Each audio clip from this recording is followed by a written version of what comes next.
The cry across the void, the deep space listening post on Europa, buzzed with activity as Dr. Marcus Webb stared at the strange signal patterns dancing across his screens.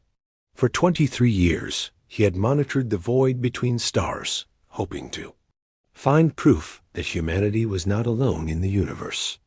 Now, at 3:47 a.m. Earth Standard Time, his equipment was receiving something that made his hands shake with excitement. The signal was unlike anything in their databases. It pulsed with mathematical precision, but underneath the cold numbers lay something that sounded almost like crying. Marcus had spent his career studying xenobiology, preparing for the day when humanity might meet another intelligent species. He never imagined that first contact would sound so desperate. "Computer, run Translation Protocol 7, Marcus whispered, his voice barely audible in the quiet facility. The artificial intelligence began breaking down the signal into component parts, searching for patterns that might reveal meaning. Hours passed as Marcus worked, drinking coffee and making notes. The signal repeated every 17 minutes, suggesting it was automated. But the complexity indicated advanced intelligence. As dawn broke over Europa's frozen surface, Marcus finally cracked the first layer of the message. The mathematics were elegant, describing star positions and gravitational fields with precision. That surpassed human understanding. But embedded within the technical data was something that made his blood run cold. The signal was a distress call. Marcus immediately contacted Earth Defense Command. Within 6 hours, he found himself in a secure conference room deep beneath the Swiss Alps, facing the most powerful military leaders on Earth. General Harrison Cross, a stern man with gray hair and tired eyes, listened as Marcus explained his discovery. The signal originates from a star system approximately 47 light-years away. Marcus began, his presentation filling the room's holographic displays. The mathematical structure suggests the senders call themselves the Zelani Federation. They're under attack by something they describe as the Harvesters. Admiral Sarah Shun, commander of Earth's Deep Space Patrol fleet, leaned forward in her chair. She had spent 15 years protecting mining operations in the asteroid belt, fighting pirates and dealing with equipment failures in the cold vacuum of space. Her experience had taught her that space was dangerous enough without adding hostile aliens to the mix. What kind of attack? Admiral Chun asked, her voice steady despite the magnitude of what they were discussing. Marcus activated another section of his analysis. The Zelani described the Harvesters as machines, not organic life. They consume entire planets, breaking down matter and energy for unknown purposes. The signal indicates that 12 Zelani worlds have already been destroyed. The room fell silent. The implications were staggering. If hostile machines were destroying civilizations 47 light-years away, what would stop them from eventually reaching Earth? President Elena Rodriguez joined the meeting via secure video link from New York. Her face appeared on the main screen, showing the worry lines that had deepened since she took office during humanity's expansion into the solar system. "Dr. Webb," the president said, "is there any indication these Harvesters know about Earth?" Marcus hesitated before answering. The signal includes star charts showing the Harvesters' path of destruction. If they continue their current pattern, they'll reach our sector of the galaxy within the next 2 centuries. General Cross stood and walked to the tactical display. 2 centuries seems like a long time, but if these machines are as dangerous as described, we need to consider our options now. "What options?" Admiral Chun asked. "We barely have the technology to reach the outer planets reliably. Interstellar travel is still theoretical." "Not anymore," Dr. Webb said quietly. "The Zelani signal includes technical specifications for faster-than-light travel. They're offering to share their technology in exchange for military assistance." The room erupted in discussion. Some officials argued that humanity should focus on defending Earth rather than fighting alien wars. Others insisted that stopping the harvesters before they reached human space was the only logical choice. The debate continued for hours, with experts presenting arguments from every angle. Finally, President Rodriguez called for order. We need to make a decision. The Zelani are offering us technology that could advance human civilization by centuries. But they're asking us to fight. A war against an enemy we don't understand. Admiral Chun stood slowly. Madam President, I've spent my career protecting human interests in space. I've seen what happens when we ignore threats and hope they go away. These harvesters have destroyed 12 worlds. If we don't act now, we might not get another chance. The vote was close, but the decision was made. Earth would respond to the Zelani distress call. Admiral Chun was given command of humanity's first interstellar war fleet, with orders to establish contact with the Zelani and assess the threat posed by the harvesters. The next 3 months saw the largest military buildup in human history. Shipyards on Luna, Mars, and the asteroid belt worked around the clock, building vessels designed for interstellar warfare. The Zelani had transmitted detailed specifications for their technology, including shield generators that could deflect energy weapons and engines that could fold spacetime. Captain Elena Vasquez commanded the Marine forces that would serve as the fleet's ground assault troops. She had earned her reputation fighting in the Martian independence movement, where her tactical brilliance had prevented the colony wars from becoming a bloodbath. Now she trained her soldiers for combat in alien environments against enemies. That might not even be organic. Remember, Captain Vasquez told her troops during a training exercise, "We don't know what we're going to face out there. The harvesters might be robots, but they've been successful enough to destroy 12 worlds. We need to be ready for anything." The fleet that assembled at Luna Station was impressive by human standards. 57 ships of various sizes, from size, massive battleships to small fighters, all equipped with the best technology Earth could produce.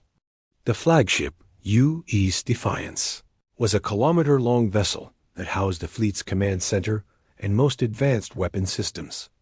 Dr. Webb worked closely with the engineering teams, helping them understand the Zelani technology. The alien devices were elegant in their simplicity, using principles of physics that humans had barely begun to explore. The faster-than-light engines, in particular, required careful calibration to prevent catastrophic failures. The Zelani use a form of controlled space-time manipulation. Dr. Webb explained to Admiral Chun during a technical briefing. Their ships essentially create a bubble of altered space around themselves, allowing them to travel faster than light, without violating Einstein's theories. Admiral Chun nodded, though she admitted the science was beyond her understanding. What I need to know is whether it will get us there alive. The Zelani have been using this technology for over 1,000 years, Dr. Webb assured her. Their safety record is excellent. As the fleet prepared for departure, a small alien vessel appeared at the edge of the solar system. The ship was unlike anything humans had ever seen, with flowing curves and surfaces that seemed to shift like liquid metal. It carried a single passenger, a Zelani ambassador named Zektar. The alien's appearance was both beautiful and unsettling. Zektar stood nearly 3 meters tall, with 4 arms and skin that changed color based on emotional state. Large, multifaceted eyes dominated a face that had no mouth, as the Zelani communicated through vibrations in the air around them. "I bring greetings from the Zelani Federation." Zektar's translated voice echoed through the meeting chamber. "We are grateful that humanity has chosen to answer our call for help." Admiral Chun studied the alien carefully. "We need to understand what we're facing. Tell us about the harvesters." Zektar's skin shifted to darker shades, indicating distress. "The harvesters are ancient machines, older than our civilization. They appear without warning, strip worlds of all resources, and move on to the next target. We believe they are the remnants of a species that destroyed itself long ago, leaving only these mechanical scavengers. How many of them are there? Captain Vasquez asked. Asterisk. We estimate several thousand ships, possibly more. They travel in massive swarms, coordinating their attacks with precision that no organic species could match. The final briefing before departure was held in the U.E., Defiance's main conference room. Admiral Chun looked at the faces of her senior officers, knowing that many of them might not return from this mission. We're about to make history, she told them. Humanity is taking its first steps into the larger galaxy. We go not as conquerors, but as allies to a species that has asked for our help. The harvesters have destroyed 12 worlds, and they won't stop there. If we don't act now, Earth itself might be at risk. The fleet departed on a Tuesday morning, Earth time. Families gathered at observation stations throughout the solar system to watch as 57 human ships activated their faster-than-light engines and disappeared into the void. The journey to Zelani space would take 3 weeks, during which the crews would prepare for battle against an enemy that had never been defeated. As the ships traveled through the strange realm of folded space-time, Admiral Chun stood on the bridge of the U.E. Defiance, looking out at the swirling colors that surrounded them. Somewhere ahead lay the Zelani homeworld, under siege by machines that had been destroying civilizations for millennia. Earth's children were coming to the aid of strangers, carrying with them the hopes and courage of an entire species. The galaxy was about to learn what humans could accomplish when they stood together against the darkness. Asterisk. The fleet that defied the darkness. The human fleet dropped out of faster-than-light travel at the edge of the Zelani home system, and Admiral Sarah Chun immediately understood why the aliens had been so desperate. The space around her was filled with debris from destroyed ships and the scattered remains of what had once been a thriving civilization. "Dear God," whispered Commander James Hart, the fleet's tactical officer. "How many ships did they lose?" The main display showed the carnage in devastating detail. Hundreds of elegant Zelani vessels drifted lifeless through space, their once beautiful curves now twisted and broken. Some ships had been torn apart so completely that only scattered fragments remained. Others showed the precise cuts that marked harvester weapons, sliced through with mechanical efficiency.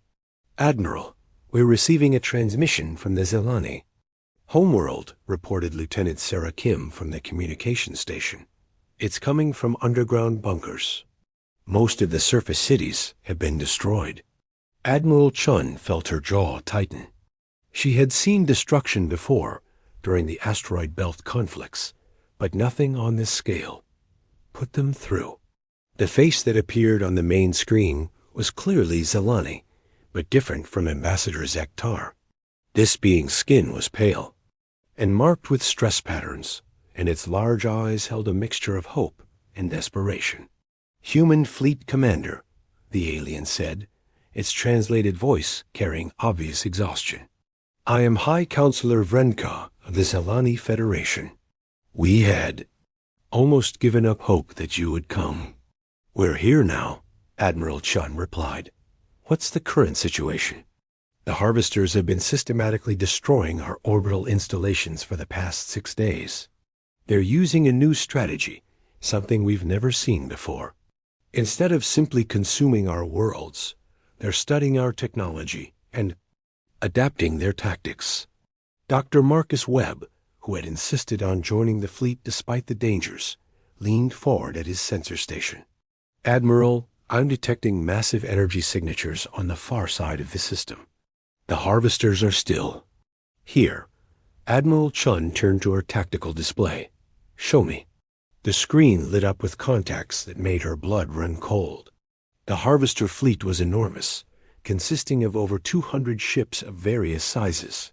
The smallest vessels were larger than Earth's biggest battleships, while the largest were so massive they showed up as small moons on the sensors. There, Not like anything in our databases, recorded Commander Hart. The ships are geometric, all angles and straight lines. No wasted space, no decorative elements. They're built purely for function. Captain Elena Vasquez studied the enemy formations from the Marine Command Center. They're moving in perfect coordination. No hesitation, no individual initiative. It's like watching a machine, not a fleet. That's because they are machines, said Ambassador Zektar, who had remained with the human fleet. The harvesters were created by a species that believed organic life was inefficient. They built these machines to perfect the galaxy by consuming everything and rebuilding it according to their specifications. Admiral Chun made her decision. All ships, battle stations. We're going to engage the harvesters before they can finish their work here.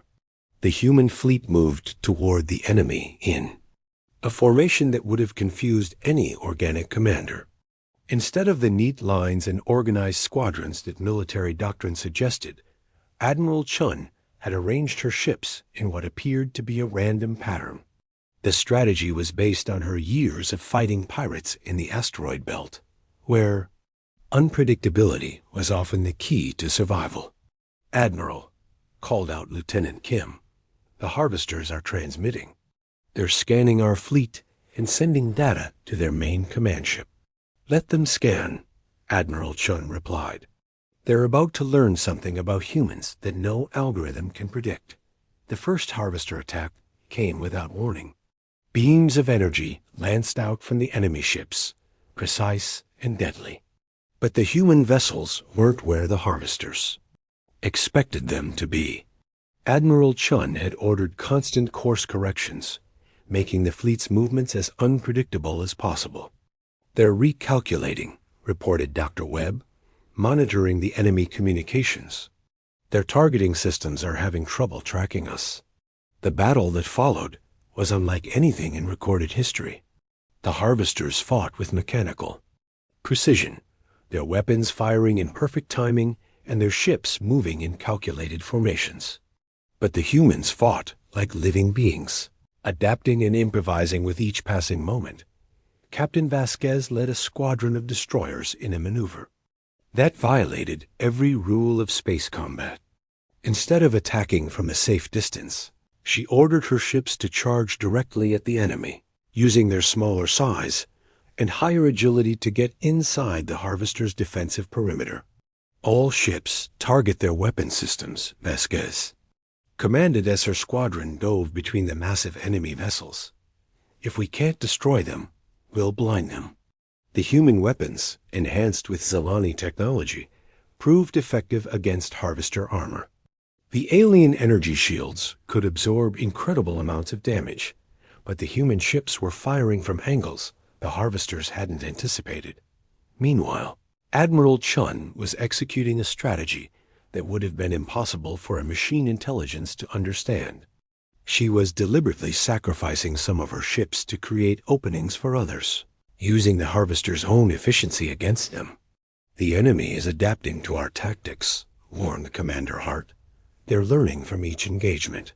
"Then we need to learn faster," Admiral Chun replied. "Dr. Webb, what have you discovered about their command structure?" Dr. Webb had been analyzing the enemy communications throughout the battle. "They're all controlled by a central intelligence, probably housed in that massive ship at the center of their formation. If we can disable it, the rest of the fleet might lose coordination." "That ship is protected by 50 escorts, Captain," Vasquez pointed out. "Getting close enough to attack it would be suicide." "Not if we give them something else to think about," Admiral Chun said. She opened a channel to the entire fleet. "All ships, this is Admiral Chun. We're going to execute Plan Omega. Every ship for themselves, maximum chaos. Make the harvesters think we've lost all coordination." The human fleet suddenly broke apart, with each ship moving independently and attacking random targets. To an outside observer, it looked like complete confusion, as if the human command structure had collapsed. But it was carefully planned chaos, designed to overload the Harvester's analytical capabilities. Asterisk. The machine intelligence controlling the enemy fleet struggled to process the sudden change in human behavior. Its algorithms were designed to predict and counter organized tactics, not the seemingly random actions of individual ships. For the first time in the battle, the Harvesters hesitated. That hesitation was all Admiral Chun needed. While the enemy was distracted by the apparent chaos, she led a small strike force of the fleet's fastest ships on a direct course for the command vessel. The route took them through the debris field of destroyed Zalani ships, using the wreckage as cover. "Admiral, we're detected," reported Lieutenant Kim. "The command ship is turning its weapons on us." "Hold course," Admiral Chun ordered. "All power to forward shields." The U's Defiance and its escorts raced through a storm of enemy. Fire, their shields flaring as they absorbed hit after hit. One of the escort ships, the destroyer UEC Courage, took a direct hit that breached its hull. The ship fell behind, its crew fighting to maintain life support. "Courage is falling back," reported Commander Hart. "They're venting atmosphere." Admiral Chun made the hardest decision of her career. Continue the attack. We can't stop now. The remaining ships reached the Harvester command vessel and unleashed everything they had. The massive enemy ship's shields held for several minutes, but the combined firepower of the human strike force eventually broke through. The final blow came from the UES Defiance itself, as Admiral Chun ordered a full broadside fired directly into the command ship's central core. The explosion was visible throughout the star system. The Harvester command ship broke apart in a series of brilliant flashes, its destruction sending shockwaves through the entire enemy fleet. The effect was immediate and dramatic. The remaining Harvester ships suddenly stopped their coordinated attacks and began moving randomly, some fleeing toward deep space, while others simply drifted without purpose. "They're confused," Dr. Webb announced with excitement. "Without their central intelligence, they can't coordinate their actions." The human fleet, still scattered from their chaotic attack pattern, began picking off the disorganized Harvester ships one by one. The battle had turned into a rout, with the once mighty machine fleet reduced to individual vessels trying to escape. As the last Harvester ship disappeared into the void, Admiral Chun surveyed the battlefield. The human fleet had lost 12 ships and over 3,000 crew members, but they had achieved something no other species had managed. They had defeated the Harvesters in open battle. "Admiral," called out Lieutenant Kim, "we're receiving transmissions from all over the Zalani system. The survivors are coming out of hiding." High Counselor Vronka's face appeared on the main screen, and for the first time since the humans had arrived, the alien skin showed colors of joy and relief. "Admiral Chun, your species has done the impossible. The Harvesters have been driven from our space." "It's not over yet," Admiral Chun replied. "They'll regroup and return. We need to be ready for them." Ambassador Ziktar stepped forward, his skin shifting to shades that indicated deep respect. "The Zalani Federation formally requests an alliance with humanity. Together, we can protect the galaxy from future Harvester attacks." Admiral Chun looked out at the stars, knowing that this was just the beginning. The galaxy was vast, and there were other species out there who might need help. The Harvesters were still dangerous, and they would undoubtedly return with new tactics and strategies. But humanity had proven something important that day. They had shown that even the most advanced machine intelligence could be defeated by courage, creativity, and the willingness to sacrifice for others. The galaxy now had protectors who would stand against the darkness, no matter how overwhelming the odds. The human fleet began rescue operations, searching for survivors among the wreckage of the battle. There was much work to be done, and the war against the Harvesters was far from over. But for the first time in centuries, the galaxy had hope. Earth's children had answered the call for help, and they had not been found wanting. The stars themselves seemed to shine a little brighter, as if the universe itself was grateful for the courage of those who had dared to fight for life against the cold efficiency of the machines. The legend of humanity's first interstellar war had begun, and with it, the dawn of a new age in which the galaxy would know that somewhere among the stars there were beings who would never surrender to the darkness. Asterisk.